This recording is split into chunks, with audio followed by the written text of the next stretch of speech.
আমাদের যার যার ঘরে পুত্র সন্তান হয়েছে, পুত্র সন্তানের পরে আমরা একটা পূজা করি। সেই পূজাটার নাম কি গো মা?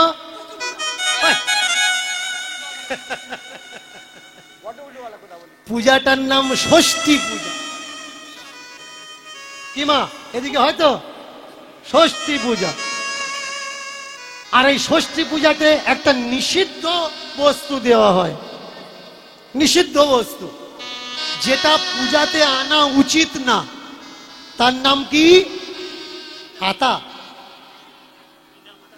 হাঁসের ডিম। দেখেছেন? লাগবে চেনে না, অসুবিধে কি? পূজার নামে চাচ্ছিস কেন যে ডিম দিতে হয়?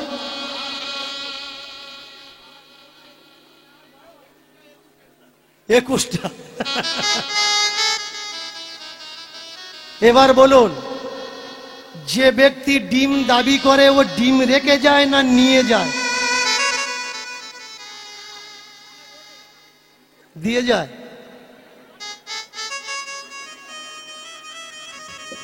এটা বুঝে লাগবে। পূজা অবশ্যই হোক, পূজার বিরোধী আমি নই। ভালো করে মন দিয়ে শুনবেন। আমার কীর্তন এর আগে যারা হরিবাসরে বসে শোনেননি এখন শুনছেন, যারা দুবিধায় পড়েছেন তারা মন দিয়ে শুনুন। আমি কোনো পূজার বিরোধী নই, কিন্তু নিষিদ্ধ দ্রব্য পূজাতে দেওয়া আমি এর বিরোধ করি। আমি কোনো পূজার বিরোধী নই, কিন্তু পূজার দিন মদ খেয়ে বিসর্জন করা আমি এর বিরোধ করি।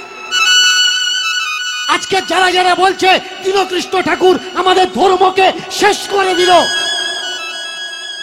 বলো তো ভাই, তোমরা যখন মা কালীকে নিয়ে জলে ফেলার আগে মদ খেয়ে অজ্ঞান হয়ে যাও, তোমরা ধর্মকে চাগিয়ে তুলছো।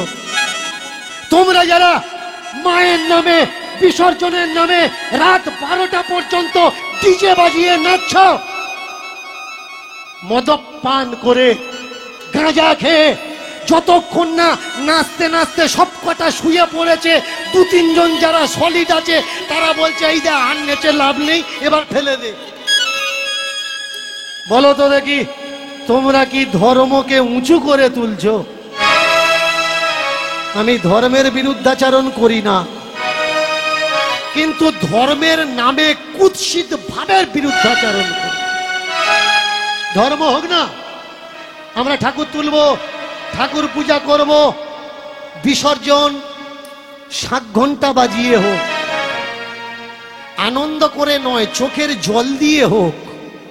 আমরা মা লক্ষ্মী তুলবো, কালী তুলবো, দুর্গা তুলবো, সরস্বতী তুলবো, আর মাকে বলবো বিদায়ের সময় যে মা, জানি না তোমাকে এনে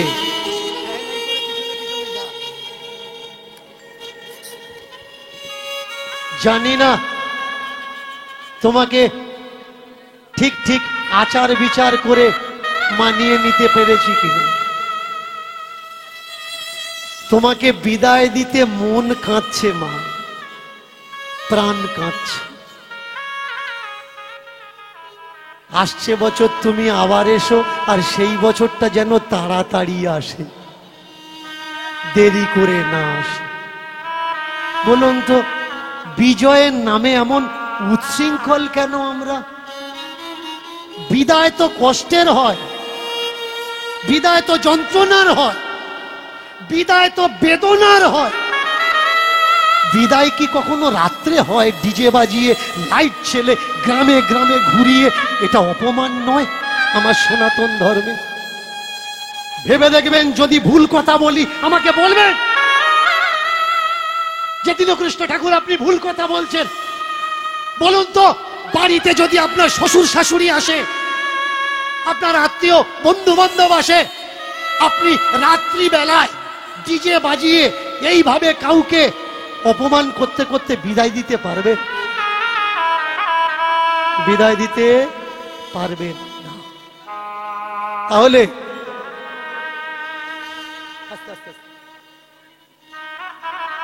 আমাদের সমাজ পুরুষ প্রধান সমাজ, পুরুষ শাসিত সমাজ। আমরা নারীর অধিকার কিন্তু দিতে চাই না। যত বলি নারী পুরুষের সমান অধিকার, এটা আমরা মুখ থেকে শুধু বলি, কিন্তু বাস্তবে সমান অধিকার নেই। আপনারা বলতে পারেন যে বাবা বাস্তবে তো সমান অধিকার আছে, নারী পুরুষ এখন সমান সমান হয়ে গেছে।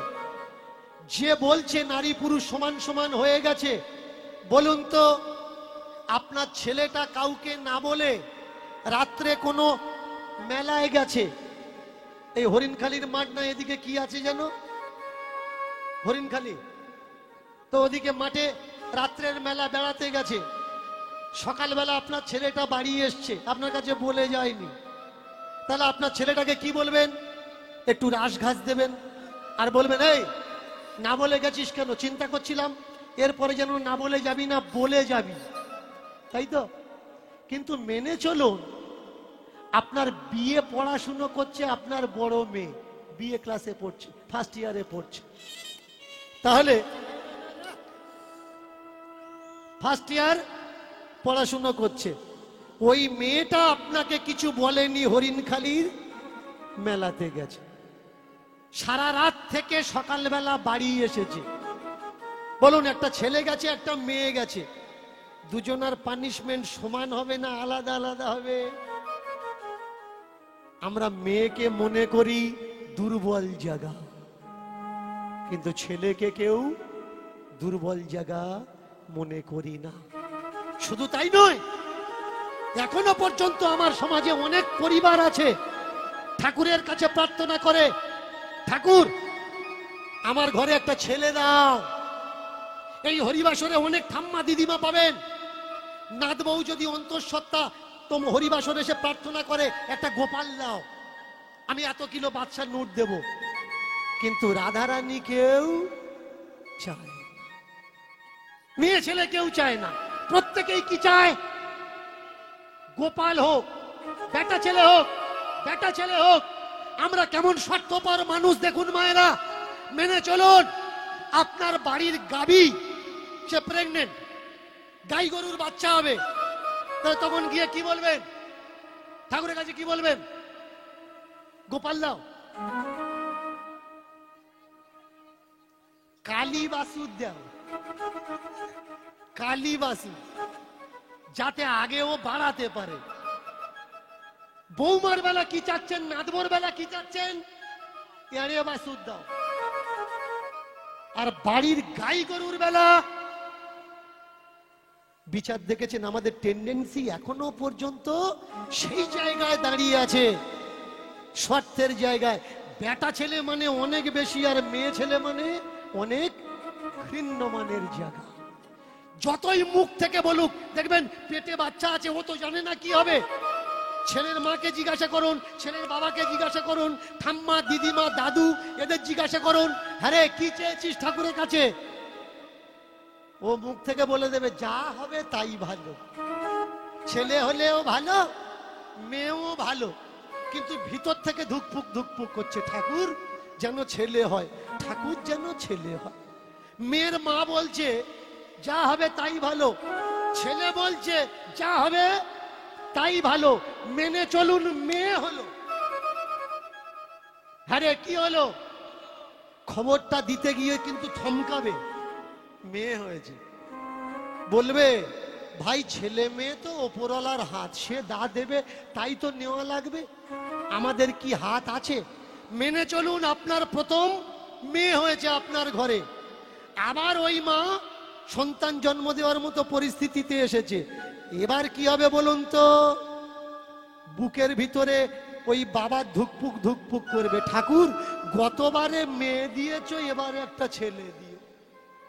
তার মানে বিষয়টা কোথায় দাঁড়ালো? বিষয়টা দাঁড়ালো একবিংশ শতাব্দীতে মাটির থেকে মানুষ চাঁদে চলে গেছে, মঙ্গল যান চলে গেছে, কিন্তু আমাদের চিন্তা ভাবনাগুলো এখনো হাজার হাজার বছর পিছিয়ে। হোক না মেয়ে, তাতে কি আছে? ধর্মগ্রন্থের পৃষ্ঠারগুলো উল্টে দেখুন না। যদি যাজ্ঞবল্কের মতো হয়, মৈত্রী হয়, যদি মৈত্রী হয় অসুবিধে কি? বর্তমানের প্রেক্ষাপট যদি মমতার মতো হয় অসুবিধা কি? ইন্দিরা গান্ধীর মতো হয় অসুবিধা কি? মেয়ে বলে তার কোনো দাম নেই। কিন্তু বাস্তব সত্য এটা, সংসারে মেয়ে হলে আমরা একটু ধিমে যাই। মান্যতা দিই কাকে? ছেলেদের। এই গত 2 বছর আগেকার ঘটনা, সাইকেল নিয়ে একজন দাঁড়িয়ে আছে, রিং না না না না রিং বেয়ারিং গুলো তুবড়ে গেছে, ধাক্কা টাক্কা লেগেছে। জিজ্ঞাসা করছে একজন, আরে কি হয়েছে? বলে সাইকেল খারাপ হয়ে গেছে। কোথায় যাচ্ছিস? সাইকেল সারাতে যাচ্ছি। তোর নাম কি? বললে বিশ্বকর্মা। কে সাইকেল সারাতে যাচ্ছে? বিশ্বকর্মা। বলুন তো, বিশ্বকর্মা যদি পরের দোকানে সাইকেল সারাতে যায়, তাহলে সে কি তার নামের গুণ নিজের উপরে করেছে? করে। ট্রেনে 4-5টা প্রশাসনের লোক একজনের কোমরে দড়ি বেঁধে ধরে আছে। স্যার কোথায় নিয়ে যাচ্ছেন? কোর্টে নিয়ে যাচ্ছি। কে?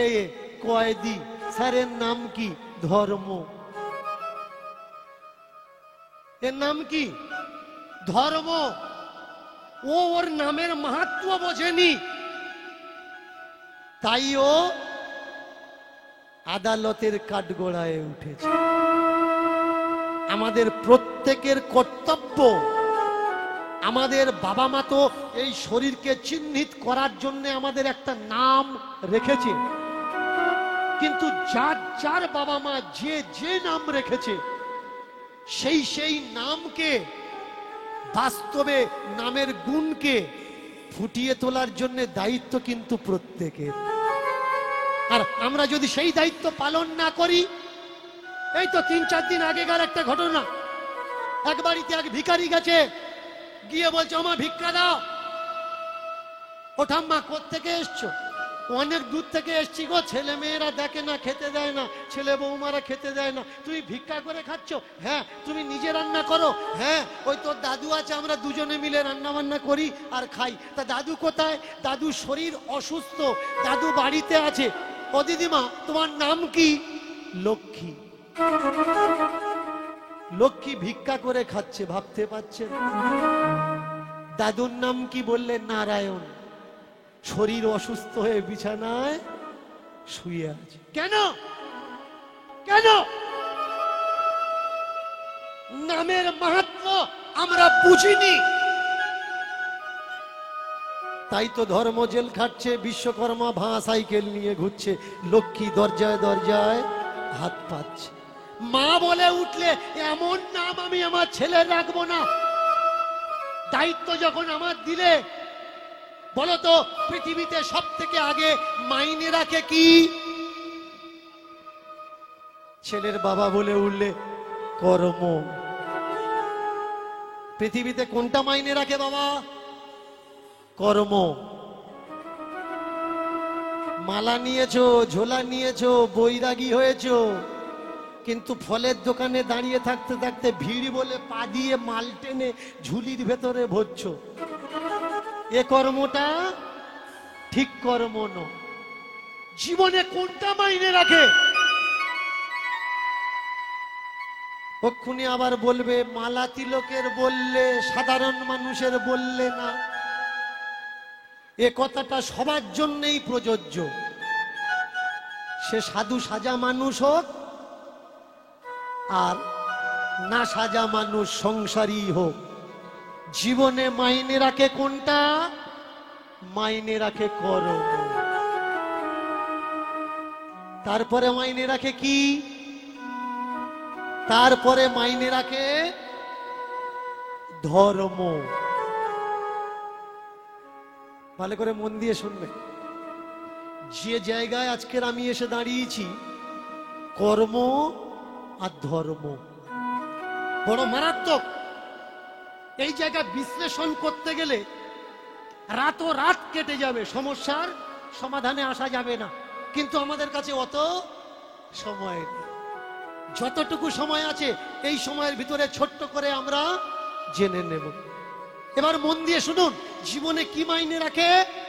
ধর্ম আর কর্ম। কর্ম ছাড়া ধর্ম, ধর্ম ছাড়া কর্ম মাইনে রাখে না। কর্ম ছাড়া ধর্ম আর ধর্ম ছাড়া কর্ম মাইনে রাখে না। একে অপরের পরিপূরক। কর্ম মানে এমন কর্মমান তুমি হও যেন পৃথিবীর মানুষ যুগ যুগ তোমার নামকে মনে রাখে। এমন কর্ম করো, ऐसा करनी করে চলো। কবিরের একটা বাণী আছে, কবিরের একটা দুহা আছে, जब हम पैदा हुए हम रोए जगह से, जब हम पैदा हुए हम रोए जगह से, ऐसी करनी कर चलो, जाते समय हम हंसे जग रोए। কর্মই সব থেকে বড়। কোন মানুষ মারা যাচ্ছে, মানুষ বলছে মারা গিয়েছে ঠিক হয়েছে, আর কোন মানুষ মারা যাচ্ছে, মানুষ বলছে ওই রকম মানুষ আর হবে না। কর্ম কেমন হওয়ার দরকার? কর্ম এমন হওয়ার দরকার, কর্মের দ্বারা মানুষ যেন তোমার ব্যথাতে ব্যথা পায়, তোমার আনন্দে আনন্দিত। ধর্ম, ধর্ম মানে কি? কর্ম রেখে ধর্ম করো, কর্ম ছেড়ে দিয়ে ধর্ম হয় না। কর্ম কি? যে যে জায়গায় আছি সেই দায়িত্ব পালন করার নামই হচ্ছে কর্ম। ধর্ম, কর্ম ছেড়ে দিয়ে, কর্ম ত্যাগ দিয়ে যদি আমরা ধর্ম করি, সে ধর্ম কোনো মাইনে রাখে না। যেমন রাবণরা তিন ভাই, রাবণ, বিভীষণ আর কুম্ভকর্ণ। কয় ভাই মায়েরা? তিন ভাই।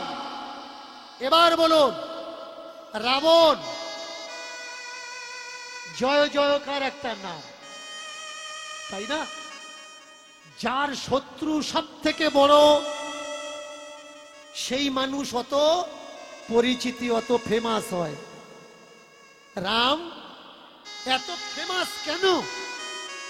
রাবণের সঙ্গে যদি যুদ্ধটা না হয়ে কোনো সাধারণ একটা মানুষের সঙ্গে যুদ্ধ হতো, ওই যুদ্ধ কথা আমরা কেউ মনে রাখতাম না। যিনি ত্রিকালজ্ঞ পণ্ডিত, যিনি ছত্র ছত্রের রাজা, এক কথায় রাবণ, ছোট্ট করে এক কথায় রাবণ বিশাল বলশালী, বিশাল ক্ষমতাশালী মানুষ। তার সামনে দাঁড়িয়ে কথা বলবে কেউ ছিল না। চন্দ্র সূর্য যার বাড়ির চাকর ছিল, যমরাজ যার বাড়ির চাকর ছিল, তাহলে বুঝতে পারছেন কত বড় ব্যক্তিত্ব, কত ধনী, কত ধন তার কাছে, কত পেহচান তার কাছে। তার সঙ্গে যুদ্ধ হলো কার? প্রভু রামের। দুই ভাই, বিভীষণ আর কুম্ভকর্ণ। তাহলে ভগবানের সাথ দিল কে? ভগবানের পক্ষ নিল কে? ভগবানের পক্ষ নিল বিভীষণ। তার মানে বিভীষণ রামের ভক্ত, ভগবানের সাথ দিয়েছে। কুম্ভকর্ণ কার? কুম্ভকর্ণ কার সাথ দিয়েছে? দাদার সাথ দিয়েছে, দাদার সাথ ছাড়েনি। এবার বিচার করে বলুন তো, বিভীষণ যদি ভক্ত হবে, সে যদি ভগবানের সাথ দেবে, তাহলে আমার সমাজে কোনো পরিবারে ছেলে হলে কেউ বিভীষণ নাম রাখে না কেন? কেউ যখন বেঈমানি করে লোক তাকে কি বলে? ঘর শত্রু কেন বলে? সে তো রামের ভক্ত, ভগবানের সাথ দিয়েছে, মা সীতাকে উদ্ধার করার জন্য সহযোগিতা করেছে, তাহলে সে ঘর শত্রু হলো কি করে? সে ধর্মপথে গেছে কিন্তু নিজের সংসার কর্ম এড়িয়ে। তাই ধর্ম কর্মের সঙ্গে জুড়তে হবে, কর্ম ধর্মের সঙ্গে জুড়তে হবে, তবেই তার প্রতিষ্ঠা হবে। দীনকৃষ্ণ ঠাকুরকে নিয়ে নানান সমস্যা হয়েছে। আমি প্রত্যেককে বলি, ভাই ইউটিউবের 2-5 মিনিট ভিডিও দেখে আমার উপর রাগ করো না, কারণ ওরা ধান্দাবাজ, ওরা বাম্মাকেও বিক্রি করে খেতে পারে। যদি দীনকৃষ্ণ ঠাকুরের কথাকে কেটে ছেটে মানুষকে শত্রু বানাতে পারে, যারা ধর্ম নিয়ে ছেলেমেলা করে, ছেলে খেলা করছে, তারা নিজের বাম্মা বেচেও খেতে পারে। ভালো করে মন দিয়ে শুনবেন কেন বললাম কথাগুলো। যেসব ইউটিউবার গুলো আমার নিয়ে আজকে লাপালাপি করছে, প্রতিবাদ হওয়ার দরকার, প্রতিবাদ হওয়ার দরকার, প্রতিবাদ হওয়ার দরকার, সেই চ্যানেলে গিয়ে দেখবেন তার চ্যানেলে আমার ভিডিও ডালা আছে মিলিয়ন মিলিয়ন ভিউয়ার্স। তাহলে তারা তার চ্যানেল থেকে আমার কীর্তন ডিলিট করছে না কেন? ডিলিট করবে না কেন? কারণ জানে দীনকৃষ্ণ ঠাকুরের কীর্তন চললে ইনকাম আছে, তাই তারা আমার কীর্তন ডিলিট করছে না, কিন্তু আমার নামে বদনাম করছে। তাহলে বোঝা লাগবে আজকের যে অশান্তির জায়গাটা তৈরি হয়েছে তার জন্য দায়ী কিন্তু আমি নই। কেন? কারণ আমরা যেসব কথাগুলো বলি এই কথাগুলো আমাদের নয়। মন দিয়ে শুনবেন, এই কথাগুলো আমাদের নয়। এই কথাগুলো কাদের? এই তালগাছের গোড়ায় কার ক্যামেরা? এটা গুড়িয়ে নাও। এই কথাগুলো সম্পূর্ণ বইয়ের কথা।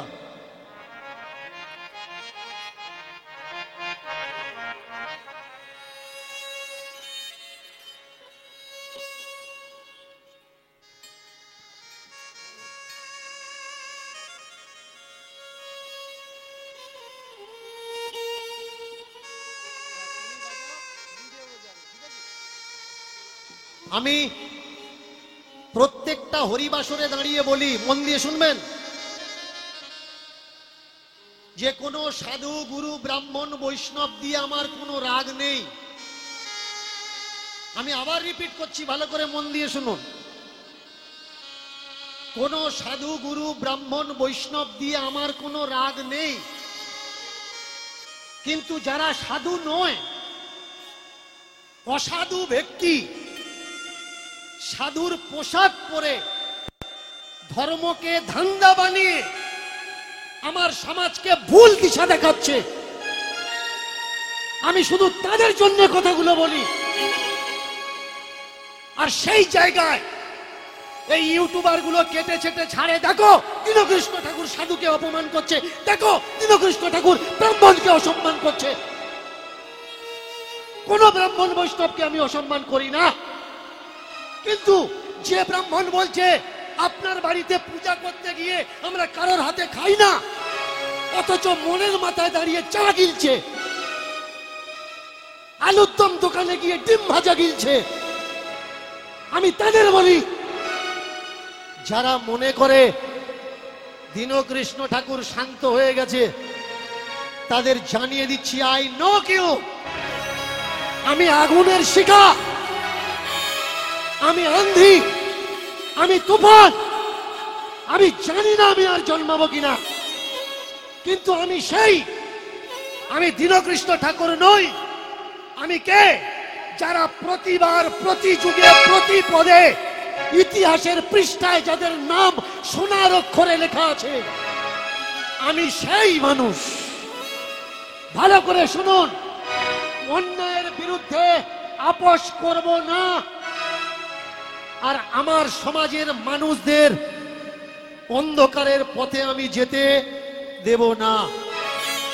যারা যারা ভুল পথে যেতে চাচ্ছেন ওটা আপনাদের ব্যক্তিগত ব্যাপার, ওদি আমার কোনো মতবাদ নেই।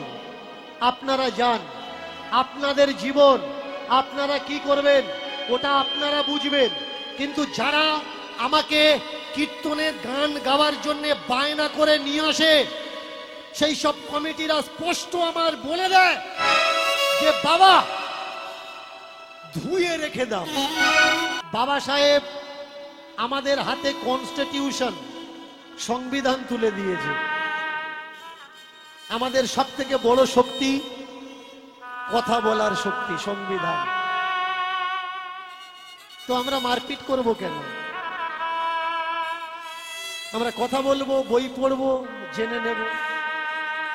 প্রথমে যে মানুষটার কথা শুরু করলাম সেই মানুষটাকে, সেই মানুষটা হলো আমাদের মহাপ্রভু। খেয়াল করবেন, আমরা প্রভু বলি, কিন্তু প্রভু নামের আগে কি লাগাচ্ছি? মহা। মহা মানে কি? বিশাল। প্রভু তো আমরা দেখেছি, কিন্তু মহাপ্রভু আমরা ডোবা দেখেছি, নালা দেখেছি, কুয়া দেখেছি, নদী দেখেছি, কিন্তু যখন ওই জলরাশির আগে মহা লাগে তখন তার নাম হয় সাগর। কোনো ডোবা, কোনো নদী, কোনো নালা থাকে না। মহাপ্রভুকে ইনি হলেন সেই সাগর, যে সাগরে ভাবের কমি নেই, যে সাগরে প্রেমের কমি নেই, যে সাগরে ভক্তির কমি নেই, যে সাগরে জ্ঞানের কমি নেই, যে সাগরে চেতনা চৈতন্যের কমি নেই। এই সাগরে যে যে ডুব দিয়েছে, যে যে ভাবের মানুষ, সে সেই ভাবের সম্পদ তারা কুড়িয়ে পেয়েছে। কিন্তু মজার বিষয় কি? মজার বিষয় হলো মহাপ্রভু যে রাস্তা আমাদের দেখিয়ে গেছেন, আর বর্তমানে মহাপ্রভুর নাম নিয়ে আমাদের যে রাস্তা কতিপয় কিছু মানুষ দেখাচ্ছেন, সেই দুটো রাস্তা কিন্তু এক না। আপনারা আমাকে বলতে পারেন যে বাবা এক নয় কেন? মন দিয়ে শুনবেন। নিতাই, দাদা নিতাই, শুধু দাদা নিতাই নয়, পাগলা নিতাই। নিতাইয়ের নামের কোয়ালিটি দেখেছে? পাগলা নিতাই। এই নিত্যানন্দ যাত্রার হাতে খেতেন। নিত্যানন্দ কিন্তু কোনো ব্রাহ্মণ ঘরের ছেলে না, ভালো করে মন দিয়ে শুনবে। এরা নিতাইকে গৌরের ভাই বানিয়ে দিয়েছে কেন? যাতে জাতির ধুলোটা মুছে দিয়ে তাকে ব্রাহ্মণ বানানো যায়। চক্রান্তটা কোথায় দেখুন। গ্রন্থ লিখল নিতাইয়ের নামে। এই নিতাইকে গৌরের যে দাদা হারিয়ে গেছিল, আর ওদিকে হারাই পণ্ডিতের ছেলে কুবের, দুটো এক জায়গায় হয়ে নিতাই হয়েছে। যারা নিত্যানন্দ মিলন গায়, নিত্যানন্দ মিলনের মূল তথ্য এই। কিন্তু সত্যি কি হারাই পণ্ডিতের ছেলে কুবের আর বিশ্বরূপ দুজনে মিলে এক হয়েছিল, নাকি দুজনের খোঁজ পাওয়া যায়নি? নিতাই অন্য মানুষ, আমাদেরকে নিতাইয়ের গৌরের দাদা বলে রিপ্রেজেন্ট করা হচ্ছে। কথাগুলো আগে বোঝা লাগে, ক্লিয়ার বুঝে নিন। এবার ফিরে আসি আমরা কীর্তনের কথায়। নিতাই আর গৌর।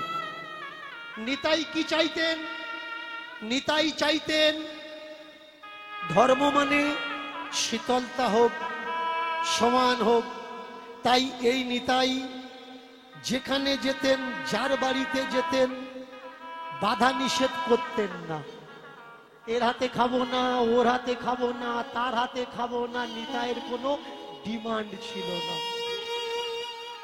যেখানে রাত সেখানেই থাক।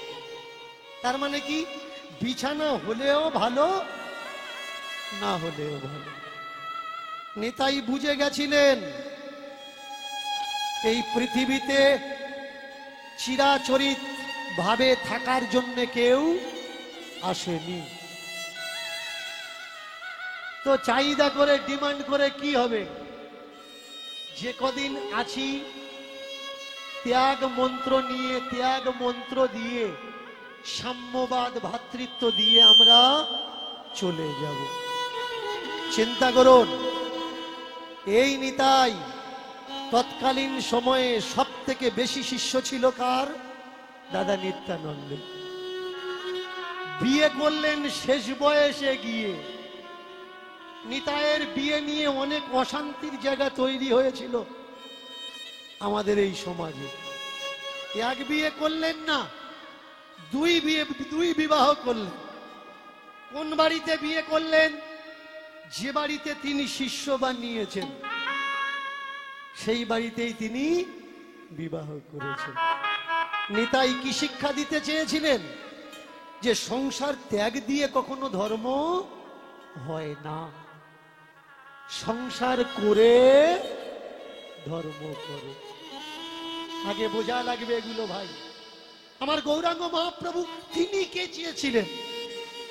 উঁচু নিচু ভাব ভেদ না, তিনি চেয়েছিলেন সবাই বরাবর, সবাই সমান। সেই মহান উদ্দেশ্যের মানুষগুলোকে আজকের বেশ কিছু বদমায়েশ অবতার বানিয়ে দিয়েছে, দিয়ে অলিক শক্তি সম্পন্ন বানিয়ে দিয়েছেন নিমাইকে, নিতাইকে। নিতাই কত বড় মনের মানুষ দেখুন। জগাই মাদাই তাকে যখন আঘাত করলো, একবারের জন্য আমাদের ঠাকুরজি ছুটে এসেছেন, তার ভিতরেও রাগ ক্রোধ জন্ম নিয়েছে যে নিতাইয়ের গায়ে হাত দিয়েছো, তোমাদের সাজা হওয়ার দরকার।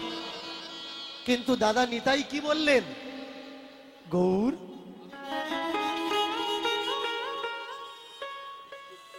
এদের যদি তুমি সাজা দাও ভালো করবে কাদের? তুমি যদি এসেছো মানুষের মঙ্গল করার জন্যে, মানুষের পথ দেখানোর জন্যে, এরাই তো পথ হারিয়ে ফেলেছে, তাই তো আমাদের হিংসা করছে। এদেরকেই তো রাস্তা দেখাতে হবে ভাই। নিতাই বলেছিলেন, মেরেছো কলসির কানা, তা বলে কি প্রেম দেব না? প্রেমের কথা বললেন কে? দাদা নিতাই। তাহলে বলুন তো, যে দাদা নিতাই সকলার হাতে খেতেন, সব বাড়িতে যেতেন, যেখানে রাত সেখানে কাত, কোনো বাধা ছুট ছিল না তার, তাহলে এই পথ অবলম্বন করা সবাই কিন্তু নয়, বেশ কিছু মানুষ। তারা কেন বলছে এর হাতে খাবো না, ওর হাতে খাবো না, এর ছোঁয়া নেব না, ওর ছোঁয়া নেব না? এই ছোঁয়া ছুতের ধর্ম কে আনলো ভাই? এ তো আমার নিতাই আনেনি, এ তো আমার গৌর আনেনি। ওরা বলছে সংসার অধম, মধ্যম আর উত্তম। সংসার হচ্ছে অধম জায়গা। দেব দেবী থেকে আরম্ভ করে মহামানবগণ, আচার থেকে আরম্ভ করে আচার্যগণ, তারা জন্মেছেন কোথায়? এই সংসারে জন্মেছে। তাহলে যেখানে জন্মালো, জন্মানো স্থানকে কেউ বলতে পারে এটা অধম জায়গা? আগে বোঝা লাগবে ভাই। দীনকৃষ্ণ ঠাকুর আজকের বেশ কিছু মানুষের গলার কাঁটা হয়ে গেছে। কেন হয়ে গেছে? দীনকৃষ্ণ ঠাকুর এমন এমন কথা বলে, যে কথা শোনার পরে মানুষ বিচার বিবেচনা করছে, বুঝতে শিখছে যে হ্যাঁ তো এইটা ঠিক, এইটা ভুল, এইটা ঠিক, এইটা ভুল। চলুন আজকের একটা লীলার মাধ্যমে আমরা আগে বাড়ব। কীর্তন মানে শুধু যে বিচার, আধ্যাত্ম তত্ত্ব তা নয়, আমরা সব কিছু সমন্বয়ে একটা লীলার মাধ্যমে এগোবো। প্রেম সে বলুন পাঞ্জাব আম্বালা। ভালো করে মন দিয়ে শুনবেন, পাঞ্জাব আম্বালা। এই পাঞ্জাব আম্বালার ছোট্ট একটা ঘটনা। রামচন্দ্র সিং, এই রামচন্দ্র সিং এর বিয়ের পরে সবাই যেমন আমরা আশা করি পুত্র সন্তান নেব, পুত্র সন্তান নেব, পুত্র সন্তান নেব, তার মনেও আশা ছিল, পুত্র সন্তানের জন্য প্রার্থনা করেছে, তো তার ঘরে পুত্র সন্তান এসেছে। তবে পুত্র সন্তানের যে জন্ম হয়েছে, পুত্র সন্তান একটা নয়, কটা পুত্র সন্তানের জন্ম হয়েছে? দুটো পুত্র সন্তানের জন্ম। আর এই দুটোকে কি বলা হয়? দুটোকে বলা হয় যমজ। কি মা, দুটো বাচ্চা হলে আমরা কি বলি? যমজ বাচ্চা। আর এই যমজ বাচ্চার একটা চমৎকার বিষয় আছে। চমৎকারটা কি? এটা একটা কুদরতি প্রকৃতির নিয়ম। একটা বাচ্চার যদি জ্বর হয় আর একটা বাচ্চা হবে, একটা বাচ্চা যদি কাঁদে আর একটা বাচ্চা, বেশি না হলেও কিঞ্চিত একটা ভাব লক্ষণ দেখা যায়। যমজ বাচ্চা, দুটো বাচ্চা হয়েছে, তো দুটো বাচ্চাকে কোলে নিয়েছে, আঁতুর ঘরে আছে। দাইমা জিজ্ঞাসা করছে মাকেও বাবাকেও, হরে রাম, হে রাম, একটা ছেলে নয়, দুটো ছেলে। আর এই রামচন্দ্রের ঘরে ছেলে হবে তো হবে। কটা হয়েছে? কটা হয়েছে মায়েরা? দুটো। তো রামচন্দ্র দুই ছেলেকে সামনে রেখে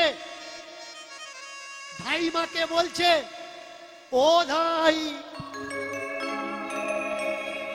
ও ধাই, আমি তোমারে সুধাই, আমি তোমারে সুধাই। ও ধাই, ও ধাই, আমি তোমারে সুধাই, তোমারে ও ধাই, ও ধাই, আমি তোমারে সুধাই, তোমারে সুধাই। ও ধাই, ও ধাই, আমি তোমারে সুধাই, আমি তোমারে সুধাই। ও ধাই, ও ধাই, আমি তোমারে সুধাই, তোমারে সুধাই, তোমারে সুধাই, তোমারে সুধাই। আমার ঘরেতে এসেছে চাঁদ মুখখানি, আমার ঘরেতে এসেছে চাঁদ মুখখানি, আমার ঘরেতে এসেছে চাঁদ মুখখানি, আমার ঘরেতে এসেছে চাঁদ মুখখানি। নিয়ম কি হয় আমি নাহি জানি, আমি নাহি জানি। আর নিয়ম কি হয় আমি নাহি জানি, আমি নাহি জানি। নিয়ম কি হয় আমি নাহি জানি, আমি নাহি জানি। নিয়ম কি হয় আমি নাহি জানি, আমি নাহি জানি। দাও দাও আমার বলে দাও হে, দাও আমার বলে দাও, দাও আমার বলে দাও, দাও দাও আমায় বলে দাও। কি নিয়ম কানুন আছে দাও দাও আমার বলে দাও, নিয়ম খালি কি আছে দাও দাও আমায় বলে দাও। কি নিয়ম কানুন আছে দাও দাও আমার বলে দাও। নিয়ম কানুন আছে দাও দাও আমায় বলে দাও। ও ধাই, আমায় বলো কি নিয়ম কানুন আছে। ধাই বললে প্রথমেতে নাম, প্রথমেতে নাম, দ্বিতীয়তে কর্ম, সংস্কার বাড়ায় পুণ্যধাম। বাচ্চার আগে কি? আগে নাম। বাচ্চার আগে নাম রাখা লাগবে। যেই বলেছে বাচ্চার আগে নাম, নিয়ম অনুসারে নাম রাখতে। এই তাহলে তাকে কি নাম রাখবি তোরা? আমার সমাজে যদি কোনো ঘরে পুত্র সন্তান হয় তো দেখবেন মা, মাসি, পিসি, কাকিমা, জেঠিমা ছেলের ঘরে মেয়ের ঘরে নাম রেডি করে, কি নাম রাখবো, কি নাম রাখবো। কিন্তু নিয়ম কোনটা? নাম রাখার দায়িত্ব যার, তাকে কেউ একবার জিজ্ঞাসাও করে না। প্রথম নাম রাখার অধিকার কার? যে পুত্র সন্তান গর্ভে ধরেছে। কষ্ট সহ্য করেছে কে? বাচ্চার মা। যন্ত্রণা, ব্যথা, দুঃখ সহ্য করেছে কে? বাচ্চার মা। আমরা খুব কম মানুষ কিন্তু তাকে জিজ্ঞাসা করি যে হ্যাঁ রে, তুই তোর বাচ্চার নাম কি রাখবি? কিন্তু রামচন্দ্র তো বোকা নয়, সমাজদার। যেই বলেছে নাম, সঙ্গে সঙ্গে বলে উঠলে এতে আমার অধিকার নেই, এতে অধিকার আমার স্ত্রী। এই দেখো, শুনছ? তুমি বাচ্চার কি নাম রাখবে? স্ত্রী বলে উঠল, আমি নাম রাখবো? তুমি রাখো, তুমি তো বাবা। বললে না গো, আমি তো দিয়ে দিয়েছি, ধারণ করেছো তুমি। দুঃখ, যন্ত্রণা, কষ্ট, ব্যথা, বেদনা সয়েছ তুমি, এর জন্য নামও রাখবে তুমি। শোনো, আর 5টা মানুষের মতো আমি অমর না, আমি একটু ভিন্ন, একটু আলাদা। তুমি রাখো নাম তোমার খুশি মতো। ও দাইমা, আমার বাচ্চার নাম কি রাখা যায়? দূর পাগলি কোথাকার, আমি বললাম তোদের, আর তুই বলছিস কিনা আমাদের। হ্যাঁ, নাম বাবু তোরা রাখ, তোরা কি রাখবি? নাম মানে কি? নাম মানে কিচ্ছু না, এই শরীরটা চিহ্নিত করার জন্য একটা শব্দ মাত্র। নাম মানে কি? নাম মানে কিন্তু কিচ্ছু না, এই শরীরটা চিহ্নিত করার জন্য একটা শব্দ। আবার নাম মানে অনেক কিছু। কি নাম মানে? সেই ব্যক্তি যার নাম রাখা হচ্ছে, সে বড় হয়ে সেই নামের গুণ যেন তার ভিতরে প্রতিষ্ঠিত করে। এ দায়িত্বটা কিন্তু নাম রাখা লোকের নয়, ধারণ করা ব্যক্তির উপরে। তাই মা রাম নেকে দিলেন। শোনো শোনো শোনো বলি তোমায়, শোনো দিয়া মন, শোনো শোনো বলি তোমার, শোনো দিয়া মন, শোনো শোনো বলি তোমার, শোনো দিয়া মন, শোনো শোনো বলি তোমার, শোনো দিয়া মন, শোনো শোনো বলি তোমার, শোনো দিয়া মন। শোনো শোনো বলি কথা, শোনো দিয়া মন, শোনো শোনো বলি তোমার, শোনো দিয়া মন। শোনো শোনো বলি কথা, শোনো দিয়া মন। শোনো শোনো বলি কথা, শোনো দিয়া মন। আমার সন্তানের নাম রাখলাম, একজন কর্ম ধর্ম আর একজন, একজন কর্ম আর ধর্ম একজন, একজন কর্ম এক ধর্ম আর একজন, একজন কর্ম, ধর্ম একজন। ধর্ম কর্ম নাম রাখলাম, ধর্ম কর্ম নাম রাখলাম, ধর্ম কর্ম নাম রাখলাম। ধর্ম কর্ম নাম রাখলাম। আমার দুটি সন্তান নাম রাখলাম, ধর্ম কর্ম নাম রাখলাম। দুটি সন্তান নাম রাখলাম, ধর্ম কর্ম নাম রাখলাম। আমার দুই সন্তানের নাম রাখলাম, ধর্ম কর্ম নাম। আমার দুইটি